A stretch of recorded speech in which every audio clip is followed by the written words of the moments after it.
ఈ సంవత్సరంలో కర్కాటక రాశి జాతకుల యొక్క పరిస్థితి ఎలా ఉంటుందన్న విషయాన్ని మనం తెలుసుకోబోతున్నాం.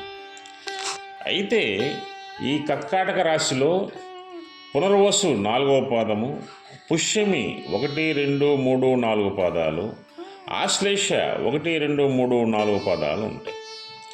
అయితే కర్కాటక రాశి వారికి ఈ విశ్వావసునామ సంవత్సరంలో ఆదాయం 8 ఉంది, వ్యయం 2, రాజపూజ్యం 7, అవమానం 3గా ఉన్నాయి. అయితే ఈ విశ్వావసునామ సంవత్సరంలో కర్కాటక రాశి వాళ్ళు తీసుకోవాల్సిన జాగ్రత్తలు ఏంటంటే, అన్ని విషయాల్లో తగు జాగ్రత్త పాటించాలి. కంపల్సరీ మీరు ప్రతి విషయాన్ని కూడా క్షుణ్ణంగా పరిశీలించిన తర్వాత మాత్రమే డెసిషన్ తీసుకోండి. సాధారణ పనులు కూడా మిమ్మల్ని ఇబ్బంది పెట్టే అవకాశాలు ఉన్నాయి. అందువల్ల ఆ పనిని ముందు క్షుణ్ణంగా పరిశీలించిన తర్వాతే చేయండి.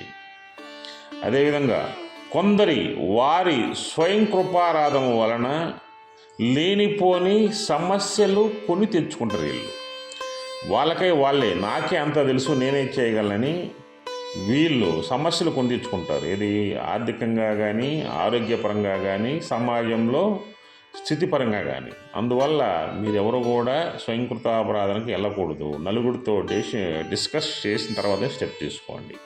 తమిళనాడులో ఉన్నటువంటి జంబూకేశ్వర్ జలలింగం ఉంటుంది. అక్కడ అమ్మవారు అఖిలాండేశ్వరి దేవి రూపంలో ఉంటుంది. అక్కడ అమ్మవారికి అభిషేకం కుంకుమ పూజ చేసి మహాశివుడికి అభిషేకం చేయండి. మీకు ఆర్థికంగా, ఆరోగ్యపరంగా, ఎడ్యుకేషన్ పరంగా కొంతవరకు బాగుంటుంది. అదేవిధంగా నెల్లూరు జిల్లా సోమశిల శివాలయం ఉంటుందన్నమాట. ఈ సోమశిల శివాలయంలో కూడా అభిషేకం చేస్తే మీకు కలిసి వస్తుంది. అదేవిధంగా వెంకటేశ్వర స్వామిని బాగా పూజించండి.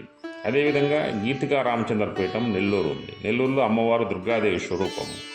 అందువల్ల అక్కడ మీరు అమ్మవారికి ప్రత్యేక పూజలు చేసినట్లయితే పీఠం నందు మీకు అనుకోని ధనం లభిస్తుంది.